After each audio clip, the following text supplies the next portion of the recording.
Hey there, podcast listeners. Exciting news. My new audiobook, The Short Book Formula, A Financial Professional's Guide to Writing a Book in 6 Weeks to Attract Ideal Clients, is out now. And the best part, for a limited time, we're offering this audiobook to you for free. Hurry over to www.theshortbookformula.com and claim your copy now. And now, on to our show.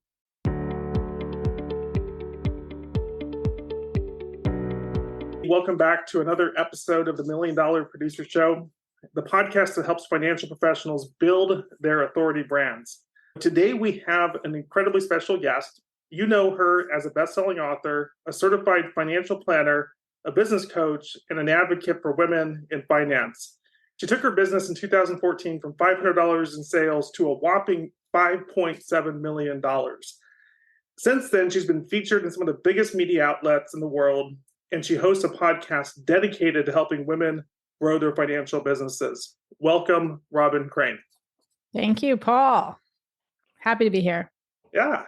So we just had a chance to get to know each other recently. I was a guest on your podcast, and so I appreciate that. Of course, I'm excited to have you on my podcast so that my audience can get to know you and everything that you've been up to throughout your career, especially as it relates to financial professionals, financial advisors looking to grow their business. Our podcast generally likes to talk about building that authority brand, whether it's from a book or other marketing strategies. From what I know about you, you have really done a number of things yourself in terms of building that authority brand that we'll deep dive on today. At the same time, I'd love to have you peel back the curtain, so to speak, and let people know, from a financial professional point of view, what are those things that you really recommend that have really worked for you and have helped you go from where you started to where you are today. How does that sound? That's great.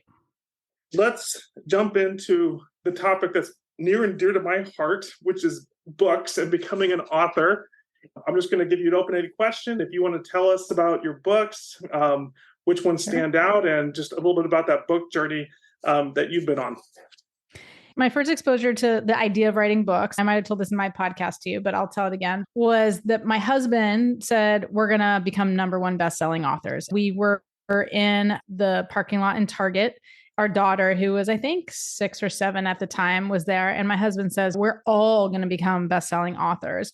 My husband is a visionary. He has big dreams. I have a tendency to be in a lot more scarcity compared to him. This was back in probably 2014 when I had $500 in my business. Go back to the Robyn, who was a lot of scarcity, who wasn't making a lot of money. I did have some assets under management, but as far as new sales go, it was hardly anything. And my husband says, we're going to not just write books, which sounds hard enough. We're going to become #1 best-selling authors. I was like, I turned to him and he's driving in the parking lot. I said, do not put that on me.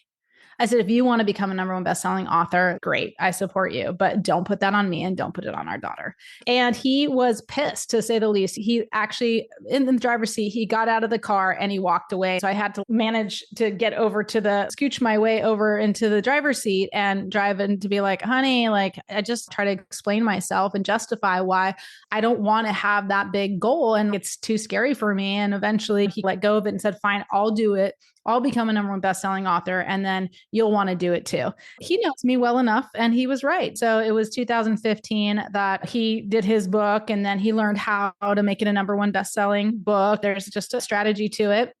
Of course, the reason I was so scared of it is because I knew that, in my view, as a perception, was a huge accomplishment. And it felt really hard. So even just coming from that perspective, knowing that if I perceive it as something that maybe impossible almost, I can never do, once I do it, I understand that the authority comes with it, because then other people think that very few people do that and get that done and have that status, that there comes with it that status and authority and credibility and all the things.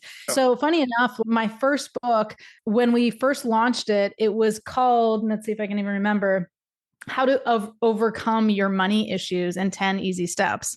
Then I was at a Tony Robbins event and started talking to people about it because now we're testing it. We already pre-launched it, and we had the original cover as it was. Someone said something like, I don't know that people are going to want that. They're going to be like, oh, I have money issues. And then who are you attracting? As a financial advisor, like I wanted to attract like high level people, not people who are like, I'm broke. So what was cool about it was that from that weekend at this Tony Robbins event, where I think we were on crew, I decided, I shouldn't say we, with a lot of influence, decided to change the name to Mind Over Money Management. That's what ended up when I finally came out with the book, became a #1 bestseller.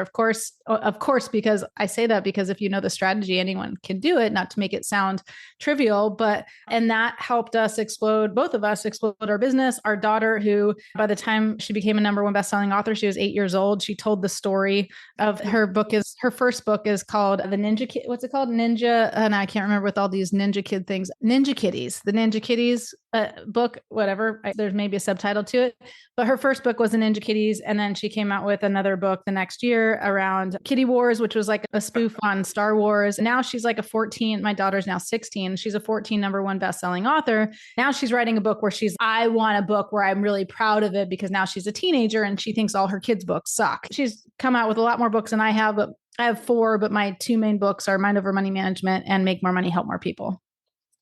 Wow. Okay. So I was taking notes as you were speaking, and there's a number of different things I want to dive into a little bit.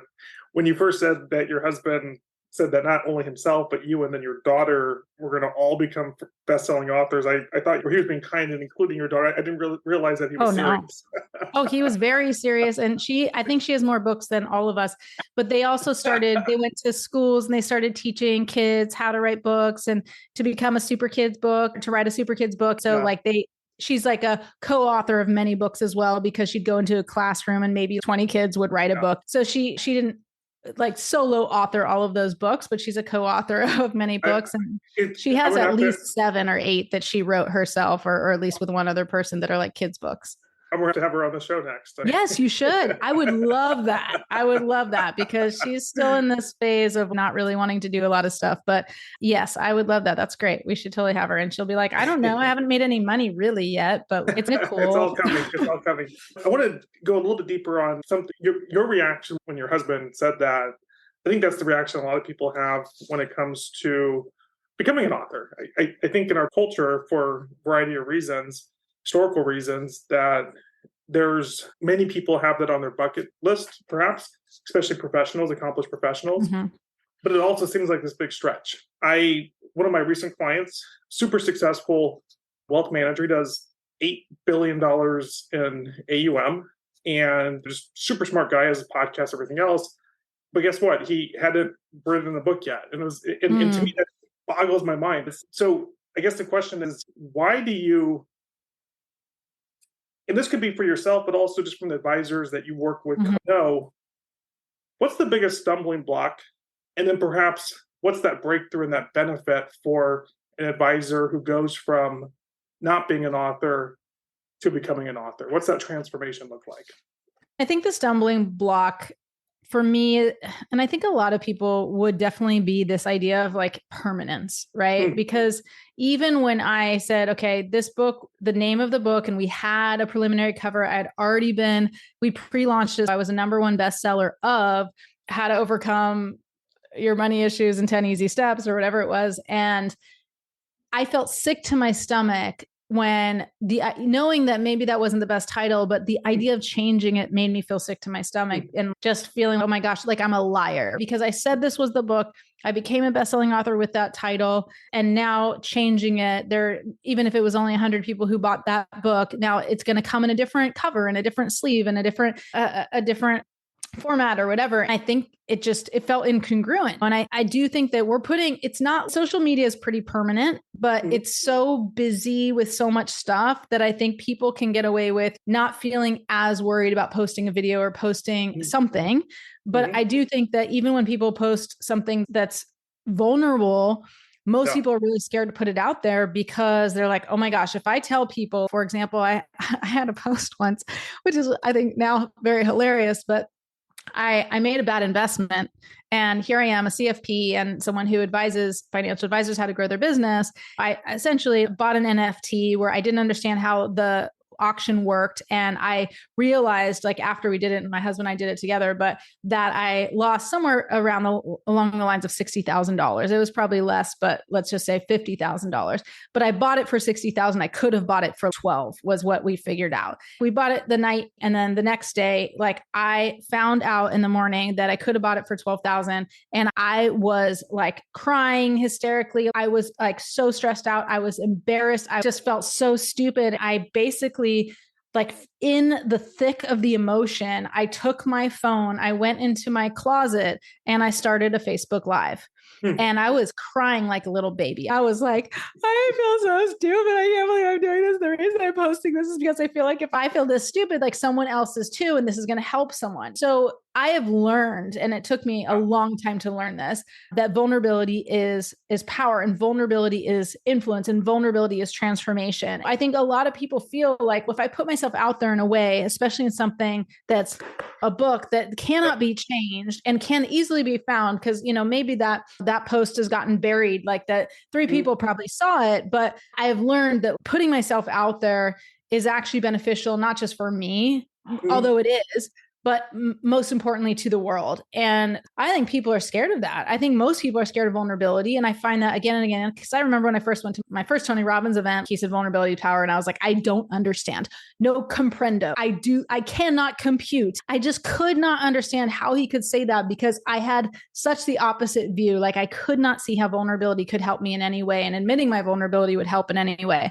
That was 2008 was the first year I went to Tony Robbins, which was a very interesting year for financial advisors. But it took me years to finally embrace that. And now I can't even go back. It's once you learn something, you can't go back. So now I'm like, of course, like when I'm crying hysterically for losing money and feel like now I'm going to be judged by the people who I want to help, and they'll never want to work with me because of that, it'll be the exact reason why they do work with me, because I'm willing to admit that and willing to be vulnerable. I just recently, that was like a year and a half ago, I think, that I posted that. And just recently I had someone at an event and she said, I saw that video. And the second I saw that, I called up Renee, someone on my team, and I said, I need to work with Robyn. And I'm like, what? I didn't know why she decided all of a sudden to work with us, because she had an opportunity and she said no. And then she came back, but she said it was because of that video. And I was like, oh my gosh. So to answer your question, I think the biggest hurdle is like the feeling of permanence, the feeling of vulnerability. I'm putting my story out there. I'm putting myself out there. I'm going to write something that we all are going to judge our work, right? We all can look back at something. If I look back at my college paper and I like that I wrote that I thought was good at the time, years later, I think it sucks, right? Because I'm evolving, which is a good thing. But I'll look back at it and be like embarrassed by it. And I think I'm pretty happy with my books. Like I haven't read them again. So it's probably a good idea that I don't, because I probably would start to feel pain in my stomach. Like I probably didn't love this part or whatever. But I do think that more than anything, it's that vulnerability that most people are not afraid or too afraid to share. Yeah. And the vulnerability of the stories, but also the vulnerability of just what if it's not right? What if it's not good enough? What if I say something like, I want to change it, but somebody has it, or 100 people or 1,000 people have it forever. Now I can never take that back. Yeah. There's 2 other issues that I often hear people say in terms of what stops them from writing a book. And it's interesting because they're both on the opposite side of the spectrum. So on the one hand, you have imposter syndrome. Who am I to write a book? And then on the other hand, and you hear this from people that have been working for decades. This isn't just someone starting out. This is someone who's been doing it for 20 years. I work with a lot of CPAs as well as advisors. I've been doing this for 20 years. What insights do I have to offer the world? And on the other side is I have too many things. I could have 20 different topics, 20 different interests, 20 different audiences. I'm exaggerating a little bit. Where do I start? Yeah, for sure. From your perspective, tackle either one of those or both. And I think that was true for me. It just felt hard. I don't know that I said that I answered that with the vulnerability, but I think the initial excuse, and I think maybe the vulnerability is underlying it all, and that imposter syndrome and feeling inadequate. I think that was part of it. But then on the circumference, it's more, I just don't have time. Like I can't see how I can prioritize that when I need to make money, especially when you're in the I need to make money. Even if you have this $8 billion under management, like this guy, where he's got staff and he's got clients and he's got responsibilities and he's got payroll and there's a million other things. He's got maybe no reason why he needs more authority when he's got very successful practice. So there's always an excuse, because it is work. And you've figured out a way to do it really easily and quickly in 6 weeks to make a short book. And I think short books are better than long books now anyway, because I never read them. I think that it feels just something that's insurmountable. Like, how can I tackle that? Because it just feels very time consuming. And I will say, like, for the books that I wrote, like, I tried on this Make More Money, Help More People book, I tried to have a ghostwriter. I basically had an event. I gave all the transcripts of the event and I'm like, here's what I want. I gave the structure and I'm like, go take all my words, make them sound good, but make it sound like me and write this book. And I remember like getting the version back and it was like all wrong. I didn't like it at all. And so I basically rewrote every single, I think 99% of it I rewrote. And I'm like, okay, I will keep the word but that's about it here. Because like every chapter was like, meet so-and-so, meet so-and-so, is the same monotonous type of thing, which I don't mind. Like my whole book is all stories, but I needed variation. I needed to sound like me. Like I wasn't willing to just have someone else do it. So even now, because I think about writing my next book, and it's just, okay, not yet, not now. There's too many other things I have to do. And it's not as urgent, but I got the authority. So I think that's the other thing too. It's I no longer need it for the credibility and for the authority because once you get the book, like you said, the biggest publishing company, or what do you say, publications and things, like once you get a book, you can get mentions and all these publications, right? So the book also helps with media and stuff. And like when I was doing some TV type media tours and got ABC, NBC, all those little things, like they just hold up the book and you got instant credibility. So it's also the compounding because you ask, well, like, how does that help people? So once you get the book, that it's not that the book is the only end all be all. It's just that it's a lot easier to build upon it once you have a book. Like to get media without a book is a lot harder than with a book. To get speaking engagements without a book is a lot harder than with a book.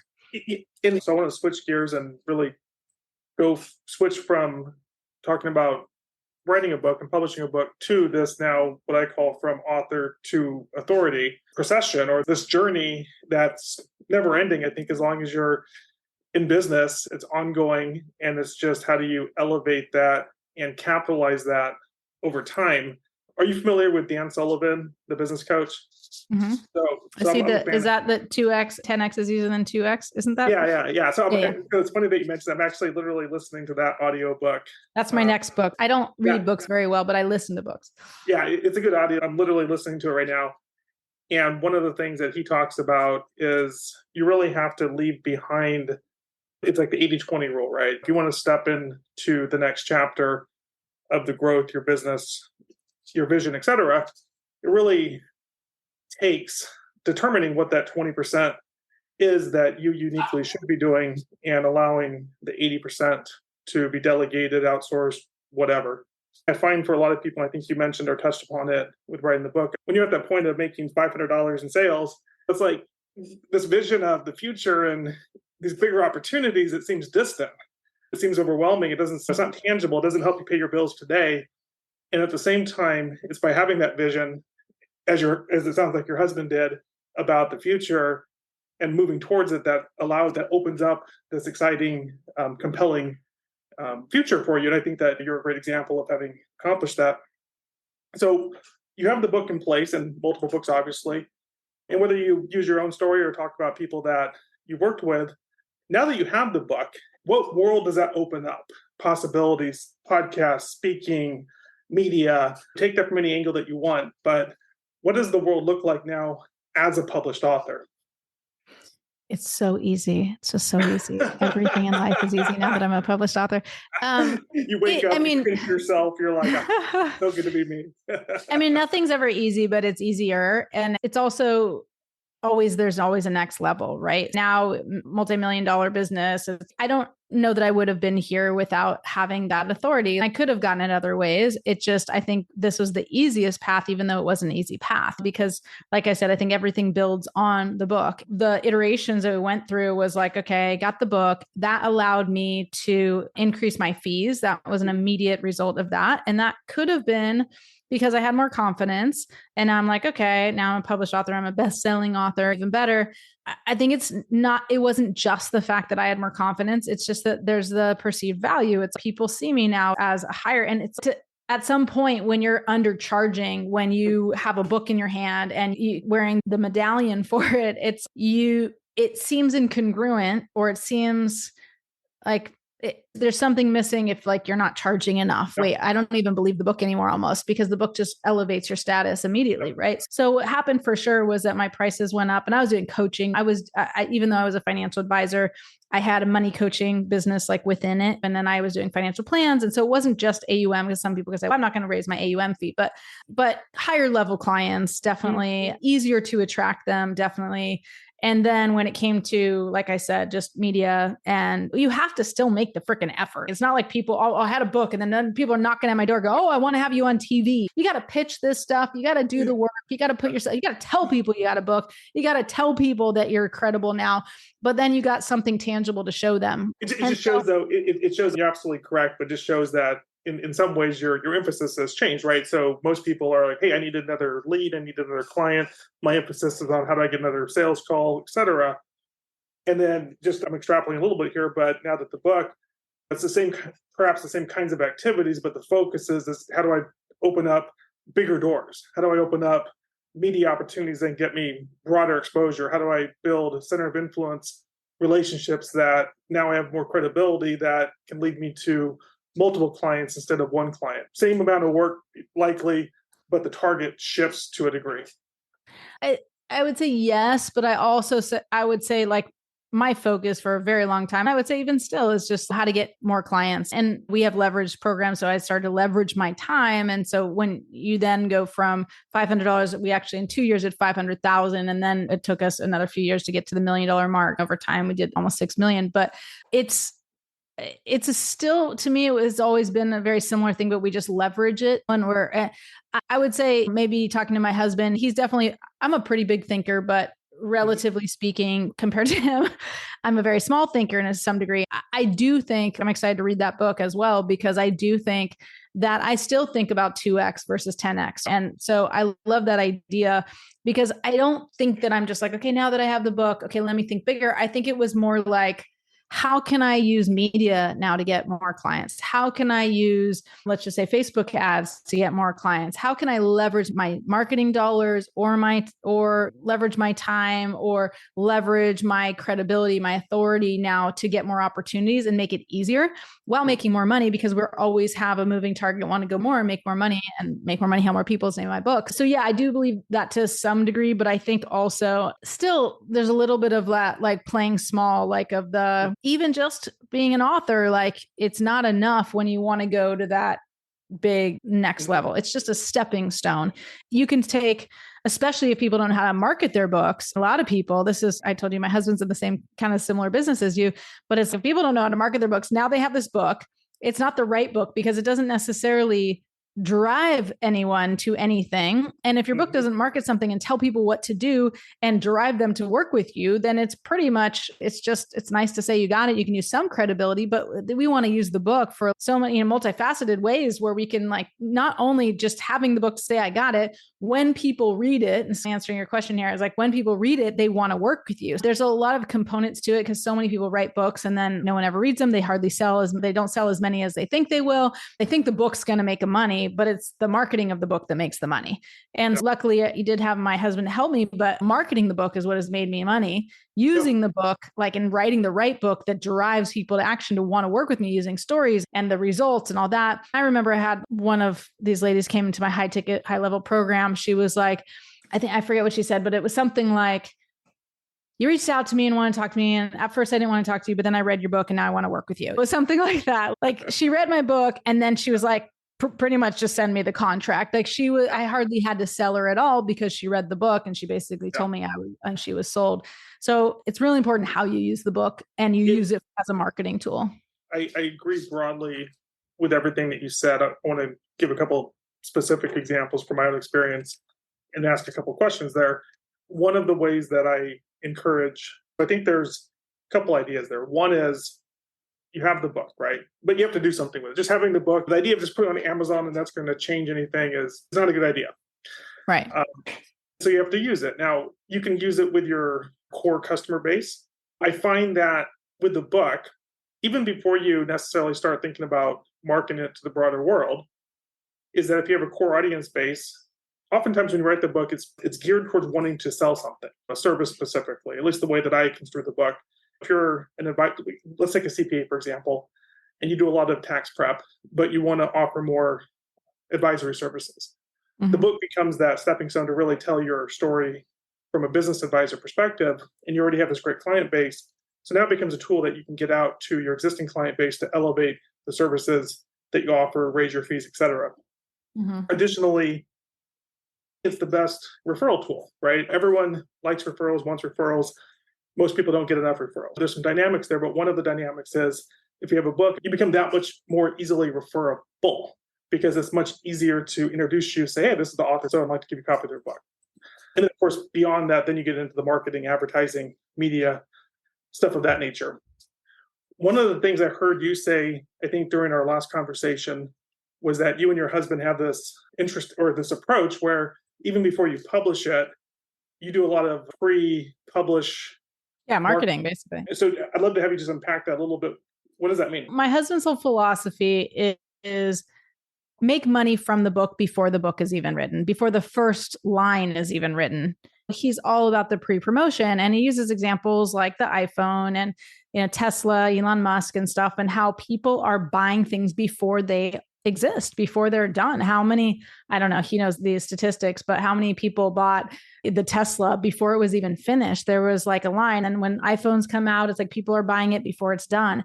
And so it's the same concept with the book, is that you start, and he has a whole thing about have a book launch team, and you start telling people about the book. The main thing you come up, like even as he's a publisher, here's one thing to put on social media. You don't even know what the book is about, maybe your audience, but let's assume nothing.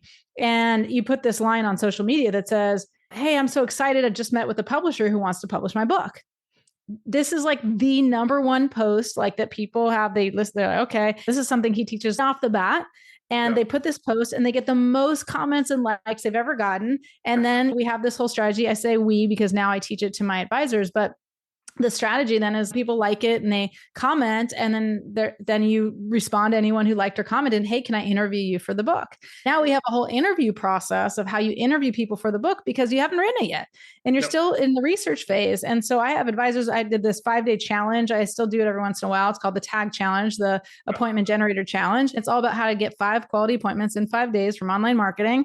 And the idea is that you start interviewing people for your book. And because financial advisors are scared and everybody's scared about writing a book, I tell them to just consider. I'm like, can you please just consider writing a book someday? Maybe you'll write a book. And if you talk to and interviewed 100 people, let's say in the same target market, let's say they're female executives or something, and you interviewed 100 women and you discovered something, is it possible you might put that information into something and maybe bind it and then put a cover on it? I have to convince them that it's possible. And then the line is, I'm considering writing a book. Can I interview you for my book? Now you get, let's say 100 interviews, and it's going to happen, especially if you know how to interview, and I teach how to interview so it converts, but then they get clients. I have clients who never have written a book.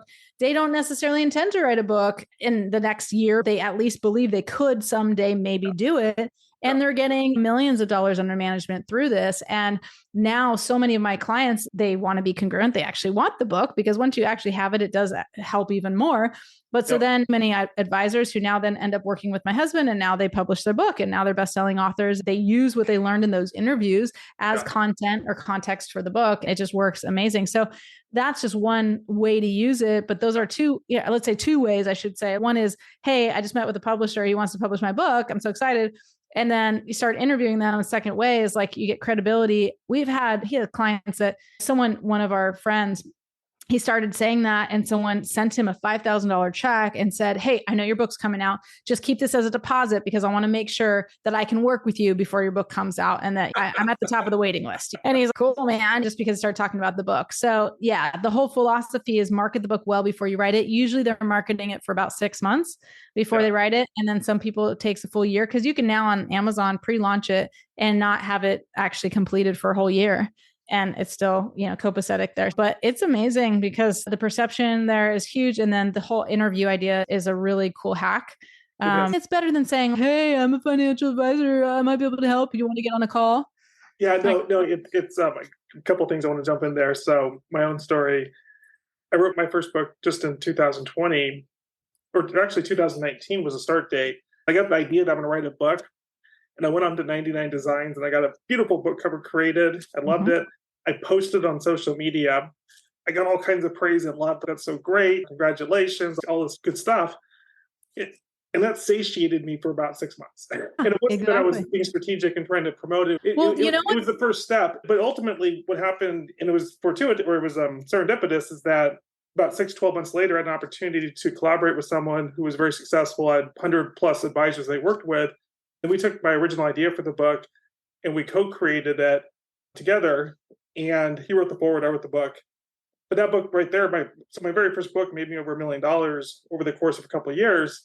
But the idea was already planted, right? I just needed that extra little motivation to get me to do it. Long story short, well, that's the thing too. Is once you commit in advance.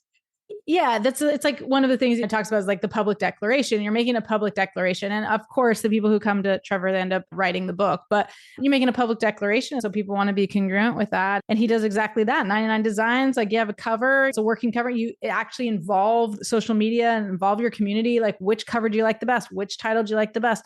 So the whole process is you're involving everyone in it. Even I remember when my latest book came out, it was like I would have clients like read a chapter and just, hey, do you notice anything? Whatever. But they felt good to get the chapter ahead of time because they got to see what was in it. And I was going to comment about this because this funny thing that part of this happened by accident to some degree is that this whole interview strategy, because what was it? I think it was 2013 before that whole debacle of my business not doing well. So it didn't necessarily help my business right away, but I saw Mel Robbins, I saw her TED Talk. And at the time she had 5 million views on her TED Talk. At the end, she said, if there's first she teaches this 5-second rule. She's like, if you have an inclination to do something, you got 5 seconds, 5, 4, 3, 2, 1, do it. Don't wait. And at the end, she says, if there's any way I can help you, I would love to help you. And I'm looking at this, 5 million people had seen this TED Talk, but she said it. And I had an inclination to ask her, can I interview you for my book? I guess we had the idea before because 2013 is a lot earlier, but oh yeah, I know why, because I had something called Money Parenting, where as a financial advisor, I also did money coaching, but the idea was how to raise financially responsible kids by leading by example. A friend of mine had a book deal. And so this is even before Trevor had said that to me, but my friend had a book deal and I was like, oh, I want to write a book about money parenting. And so I had this inclination to ask Mel Robbins. And so I sent her, I found her on Facebook. This is 2013. And I'm like, hey, you said, and I threw it in her face. I'm like, you said, if I can help you in any way, I would. And you said 5, 4, 3, 2, 1. I had the inclination to ask you, can I interview you for my book? And she said, yes. And so I had an interview with Mel Robbins back years and years ago, almost 10 years ago now. And I didn't know what I was doing. I wasn't doing it to try to get her as a client. I was just like, this would be cool. This chick is awesome. And so I interviewed her and it was about money parenting. In the end, I didn't even write the book. So I tell the story all the time when I'm teaching this like strategy about interviews. I'm like, Mel Robbins isn't mad at me that I didn't write the book. I actually thought I was, but I didn't write that book. I wrote a different book. But then we had a relationship. She connected me with a media company and then they helped me a year after that. And then she ended up writing the foreword in my latest book because I now had this relationship with her. So there's so many more opportunities than just getting clients from doing this and using this strategy. That's not just, I always say it's not just linear. If you're creating neurons, it's like a network of now that you're connecting with people. And like you said, it's bigger than just getting clients. Although that's usually what people want. Yeah, no, it can be sometimes indirect, but it's funny. It's like the more you think that I want clients, I'm just going to go after clients, and that works. But also sometimes something that you go after something different, and all these other good things can happen as well. Case in point, I just got invited to speak at an event in San Diego with an organization that's pretty prominent, helps advisors connect with CPAs, and I didn't even ask for the opportunity. Just very long story short, I published my book back in January. I started doing guest podcasting. One of the people who I guest podcast for became a client. And then he just introduced me to this other person. The other person invited me to speak. I'm like, great. But I didn't see that happening when I wrote the book. It was very indirect, but that one opportunity is going to probably open up 50 to 100 for me. Yeah. So it's interesting how it happens. I want to shift gears slightly. You were talking about the interview strategy, which I think is really cool. To me, it's very similar in ways, not perfectly, but in ways to a podcast. The key difference is that it's meant for public consumption. You're having a conversation, you're learning new things, you're going to put it out to the public. But whether it's called an insights interview or what have you, it's not necessarily meant for public consumption, but you interview someone. If it's for the purpose of a book, that creates huge motivation for them to say yes. If you it's instant credibility. That's why we do it. If you take away the book and just say, hey, I'm interested in interviewing you so I can gain insights, chances are if they like you and they know you, they might say yes, but otherwise strangers, higher level status people, busy people, and be like, who is this person? But if it's combined with, hey, I'm writing a book and I love to interview, and I'm interviewing people that meet this criteria, which you happen to meet, and I have 2 weeks to do it, would you be willing to interview? A lot of people are going to say, if you can get through to them, a lot of people are going to say yes. It works. Yeah.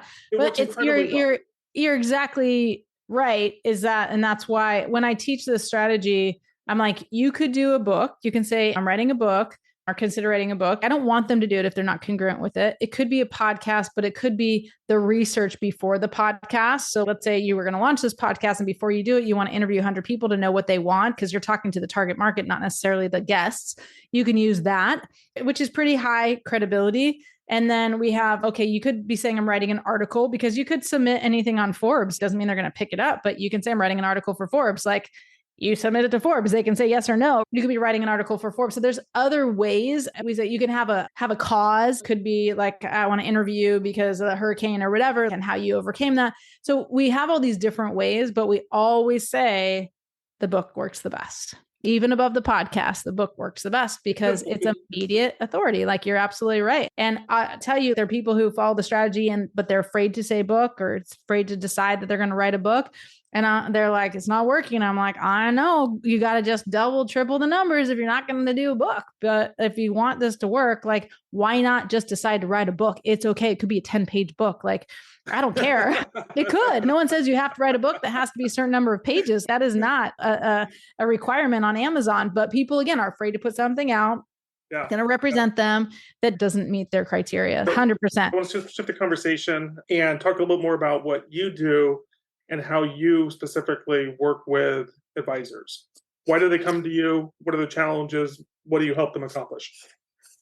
Yeah, it's under the umbrella of mindset, sales, and marketing. I would say mindset, marketing, and sales probably, because most of the advisors that come to me, they want to get more ideal clients. I have this whole philosophy of attracting ideal clients, and the philosophy, I call it cloning. So the idea is that if you could just get 10, if you can only get 10 more clients, but they were your ideal clients, or actually even better, it's one client, you're one client, you got that one client 10 times, that you'd be able to meet or exceed your revenue goal. So with easy numbers, the idea is that if you could just say, okay, I want to get another 10 million under management. Okay, cool. First I would look at, do you have someone in your book of business where you have at least $1 million? And let's assume they say yes, it's level one. We'd say, okay, cool. Who's that person? That person's name is Paul. Okay, great. Tell me about Paul. He's into books. He does author to authority. Okay, great. So let's clone Paul. We just need 10 of Paul's. And now we just figure out everything we can know about you, what the challenges are, what keeps you up at night, what you want, what's important to you, what does your lifestyle look like, your kids, what are the distinguishable characteristics that we can find on LinkedIn, because LinkedIn is usually the best place to go. Could be Facebook, but we're looking for online strategies, because screw this whole, everybody else in the world is online except financial advisors to join networking events. And that changed a little bit in 2020, but still, like, financial advisors are wasting way too much time with even like the white glove type seminars and stuff. Sometimes like it's not that it's not effective, but not as effective sometimes with time as far as marketing online. That's the concept. And some people, like I have some people who don't have someone in their book of business that they could quote unquote clone. And so we say level 2 would be someone in your warm market. So for me, I knew someone who, when I first, like in the first few years of my business, she was a little older than me. She is a therapist, psychotherapist. She has a husband who was working at Adobe. They had 2 kids. So I used to get like the 29-year-olds because I was 29. And then I up-leveled my clone. I didn't know at the time what I was doing, but she was in my warm market, but she never became a client. But this is how money parenting came about, because I worked with people just like her, parents of young kids, and I developed a whole system.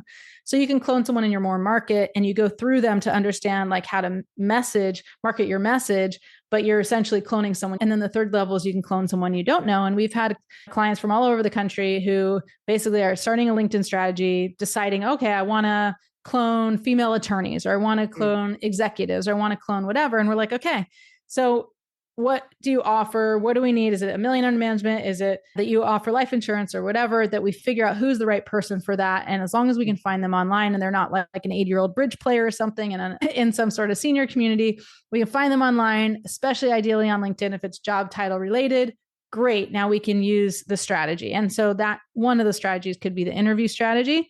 One of the strategies could be direct messaging where you're, hey, do you want to jump on a call, using real compelling messaging that talks about the problem that they have and what they want, which financial advisors don't know anything about when it comes to messaging. But those are the types of strategies. But what I don't want is clients, advisors getting a bunch of clients that they don't want, right? I don't want you getting clients you don't want. It doesn't make any sense. I don't want clients that suck. You don't want clients that suck. Most advisors take clients that suck. Like you're settling for clients that aren't good enough because you're like desperate, or you figure, oh, if I can get $500,000, but then I get it for 10 years, it's a lot of money. So I'll take on this shitty client. When like, why not just go get 10 ideal clients? And that's all you need. We don't have to have hundreds and hundreds of clients. Like Michael Kitz's was on my podcast, and these advisors have like capacity of 60 to 70 clients. That's it. But then I have so many advisors that are in my programs that are like have 200 to 300 clients, or sometimes 600 clients, households of 250,000 or less. This is not sustainable. Let's just go get 10. And so now they put the intention on that. And so I teach them how to do that. And then the sales process is definitely the way it's taught in the industry. It's so bad that it's so awesome because I have so much value to provide, because Fact Finder, the way that advisors do sales is pitching, and it's so Fact Finder-ish and not focused on the challenges and what they want. And it's so easy to shorten the sales cycle and close at a higher level when you have a better process. So I teach that process, and most advisors think they're so good at sales because they close 80% of their referrals. I close 80% of my referrals. That's exactly. That doesn't mean you're good at sales. That means you're good at what you do, which is still good, but not sales. So I focus on marketing and sales. And then mindset it's just impossible, especially I worked with a lot of women, and it's not like men don't need it. We women, I think to some degree, using myself and my husband as an example, sometimes we definitely hold ourselves back a little bit more, but we all need it. Everybody knows, like all the books are telling you that most of your success has to do with mindset. Even what I've heard about the book with Dan Sullivan, even though I haven't read it yet, it's like you have totally think at a totally different level in order to do 10x over 2x, right? I find it interesting because you said it's like most people, and I don't know if you intended it this way, but this is the way I took it, is that they come for marketing, sales, and then mindset, but they probably come in that order. I have a marketing problem. Second, I have a sales problem. They don't really perceive, all of us, that we have a mindset problem. Whereas the reality, when you do your best work, I'm guessing, is that it's the opposite. Yeah. It's the opposite. It's get the mindset right. That leads into sales. That leads into the marketing. Even so, here's my new little hook is I have one of my clients, and I've been doing this for years, but I just realized like how great of a hook this is, that one of my advisors came to me and I have 40 upcoming portfolio reviews. I was like, I had dollar signs in my eyes. I was seriously like, gold mine. Oh my God. And she didn't even think of it as that big of an opportunity. I was like, do you realize like how huge this opportunity is for you to have 40 portfolio reviews? What do you do? And so I asked her what she does in her portfolio review. And I'm like, make this tweak. I basically used my sales process, which is not salesy, and embedded that in the portfolio review to now either number one, pull more AUM out of her book of business, which it's there. We all know it's there. Just don't know how to, people are mining their book of business, but they don't actually know how to have those conversations. It's not salesy or weird. Oh, I made the recommendation. They're thinking about it. Okay. Yeah. You don't know what the real problem is. But anyway, so one, it's either to get more AUM or more business out of your book. And then secondarily, if there really is no business, or they're not ready to do that, then you should be able to get an introduction. I'm big on introductions over referrals, but there's a whole system to how you ask, because 90% of the advisors I talk to don't like asking for referrals. I don't like asking for referrals, but it's really easy to ask for introductions. And I have a whole system to how to do that and embedded it into the portfolio reviews. Now, I'm like, if you guys I have this whole email going out to book a call with me, because I'm like, if you have portfolio reviews coming up and you actually have a book of business and you're looking for more ideal clients, like I can like that help you go get another 10 million AUM possibly just from portfolio reviews. I think that's a sales thing. But it's always mindset. But I would say some people come in there, I know I'm the one in my own way. Sometimes they have that perception. I know I'm in my own way, but no one would buy from me. No one would become a client for mindset stuff. And they shouldn't. Go to Tony Robbins for that. There's so much personal development you can do, but it's all mindset. Given that we do similar things, generally, it's people come for the marketing, they stay for the mindset, right? Yeah. And like community is really huge that I think is really missing in this industry, especially I've worked with so many women, but they go to a conference, like they don't feel like there's any community there, even at their company. It's not really much of a community typically. So I think community is really huge. Of course, yeah, all those things, mindset, sales, and marketing. But yeah, to me, I always say the money's in the tweaks. Like I'm a big fan. I'm a big fan of doing very little and getting a big result. I think the hardest part, and I usually have a rubber band here. Yeah, here it is, like handy, because I always use the rubber band as your comfort zone and everything you want lies outside it. So what do you have to do? You got to stretch in order to get it. In all my events, like I'm always talking about the mindset pieces. I don't say this is about mindset, although sometimes I do, but it's like everything is outside your comfort zone. So you have to stretch. But then the shortcut that I talk about is that you can actually do the system. And that's what I teach. Here's the marketing system, or here's the sales system. Here's the portfolio review system. Here's the system. And you can just, I like to say, borrow my beliefs, because you might not have the belief that you're confident or that you can do this, or you can get another 10 million in the next 6 months or 12 months. But you borrow the belief, take the action, which is actually following the system. And my systems work, right? They do the action, then they get the result. And eventually now they start to shift their beliefs. And so I don't like to just do I obviously did Tony Robbins stuff. I love it, but I don't like to jump up and down and change your state in a heartbeat type of stuff. I like to say, okay, yes, we need to be mindful of the fact that yes, we need to stretch. If you're willing to stretch, you will be able to reach bigger goals. Like it's like full stop, like it's 100% accurate. Yep. And you don't always have to change the belief first, because if you change the behavior and you get the result, it inherently will change the belief. And you're like, oh my gosh, I can help people. Oh my gosh, no, I'm not going to only be making $500 a year for the rest of my life. Okay, no, I'm not stupid. Okay, maybe I feel stupid, but I just helped someone, and I still feel stupid, but I just helped someone, and I just helped someone. And if I keep just helping them, oh my gosh, I might think I'm still stupid, but I can still make a shit ton of money and help a lot of people. So it's like other beliefs trump it. Sometimes a belief, this is like one of my limiting beliefs. Like I used to believe I was stupid. It still comes up. But I also think stupid people don't make that much money, and stupid people don't do what I've done. Stupid people don't have books, and so I can keep trumping those beliefs with the behaviors, because I got a best-selling book. I got these programs. I made millions of dollars. Like I've done it. So I can now start trumping all those limiting beliefs because I did the behaviors. I took the action. I got the results. Yeah, that's fantastic. To wrap up with, for someone who's listened to this conversation so far and is interested in learning more about you, whether it's books, coaching, anything else you offer, where should they go to find out more? I would say hit me up on LinkedIn or send an email, because you can go to my website, but I would say my website is robyncrane.com. But I actually think let's be more personable. Like just send me, LinkedIn is probably the easiest, but I sometimes like miss messages on Instagram. But I would say LinkedIn, connect with me on LinkedIn. For some reason, I suck about actually going through my connections and doing it. Just send an email to support@robyncrane.com. That's ROBYNCRANE.com. If you do that, if you connect with me on social and send us a message, I will send you my book. I will physically send the first 10 people who message me, I will physically send you a physical copy of my book. People sometimes like it in their hands. If you just want the PDF, I can do that too. Or we have the audiobook if you want that instead. I'm a fan of the audiobook. I didn't do it. I don't like reading so out loud either. So I didn't actually record it myself, but we do have it. But send a message and then I'll give you the free book. And if you want to jump on a call, I'll see if I can make that work in my schedule. Right now, I'm actually doing that. And then maybe by the time this comes out, I might not. So we'll see. But let's try to connect and see if I can help you. I'd love to help you. We have lots of events.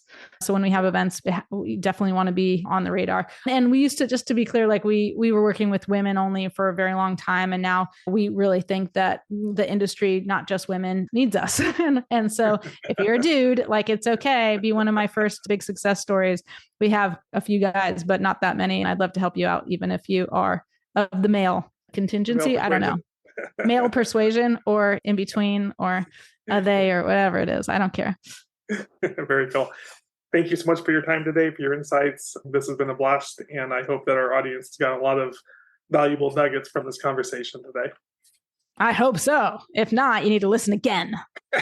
Thank you so much. Bye.